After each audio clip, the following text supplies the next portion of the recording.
Hello everyone, welcome to my mini blog challenge day 25। তো কয়েকদিন ধরে ক্রমাগত বৃষ্টি হয়েই চলেছে, কিন্তু আজ একটু থেমেছে। মেঘ তো করেই আছে, আর এখন কোনো কাজ ছিল না, তাই ভাবছিলাম কি করি। তারপরে মনে পড়লো বর্মশাই কালকে কয়েকটা গাছ কিনে এনে দিয়েছিল, সেই গাছগুলোকে বসাতে হবে। তো যেই কথা সেই কাজ, নিচে থেকে টব মাটি সমস্ত কিছু তুলে নিয়ে এলাম উপরে, কারণ আমার উপরেই ছাদ বাগান তৈরি হচ্ছে। যাই হোক, আর এই টবগুলো কয়েক বছর ধরে পড়ে থেকে থেকে এইভাবে ফেটে গেছে, কিন্তু গরিবের ঘরে তো কিছু ফেলা যায় না, তাই এইভাবে বেঁধেই ব্যবহার করছি। যাই হোক, আমার বাড়িতে ছাদ বাগান করার খুব ইচ্ছা ছিল, বা মানে ওখানে তো হয়নি, এখানে ছাদ দেওয়ার কি হচ্ছে আর কি, আমার শখটা পূরণ।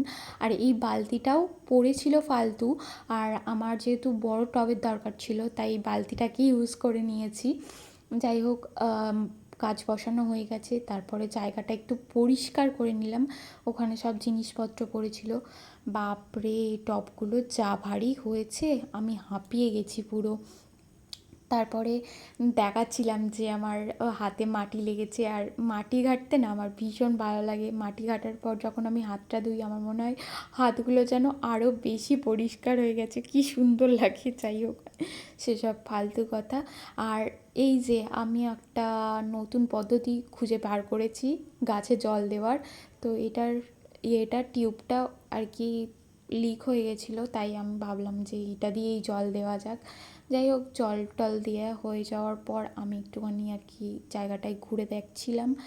ছোট, এখনও বেশি গাছ নেই। তো আজ এই পর্যন্তই, দেখা হবে কাল, টাটা, বাই বাই।